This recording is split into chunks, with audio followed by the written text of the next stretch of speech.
Good morning, 5A. As we know, we have been discussing how we can plan, create and communicate ideas and information independently and with others. Today we are going to discuss how we can reduce our rubbish production.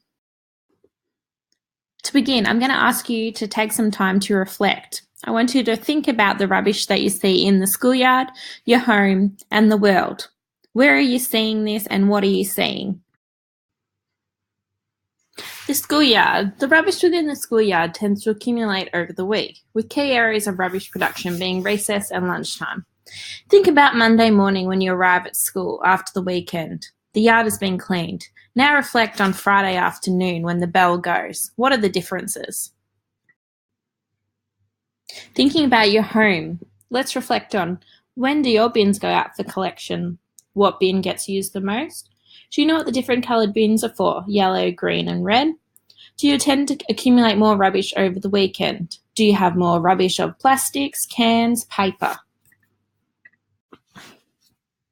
After thinking about the rubbish we produce at school and with our homes, let's reflect on the world production of rubbish.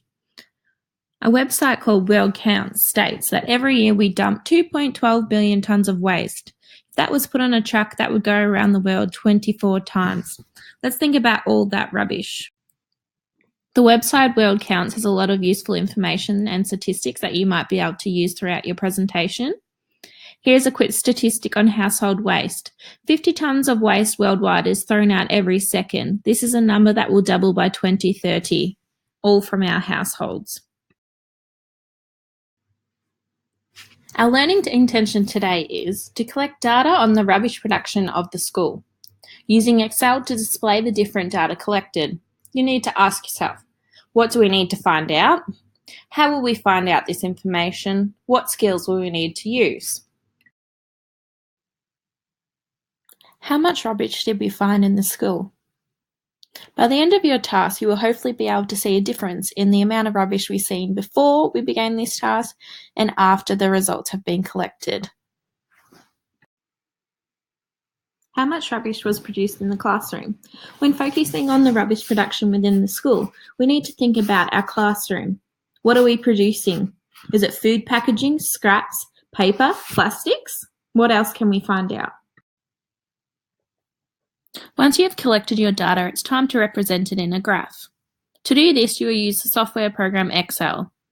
Here you will type in the data you have collected and then create a graph of your choice. The graph shown here is a pie graph. Once all data has been collected and created in a graph format, we will then share our results and findings with the class. Here we will discuss and reflect on the differences in results. What can we do to reduce our rubbish production? Once you've collated your data, we need to then evaluate what we can do to reduce the amount of rubbish production within the school.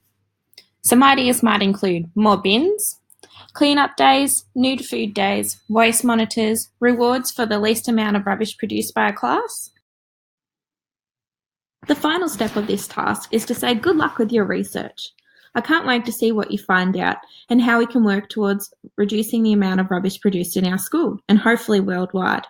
Remember to use the recommended resources for research and presentation and ask for help if you need it. Good luck.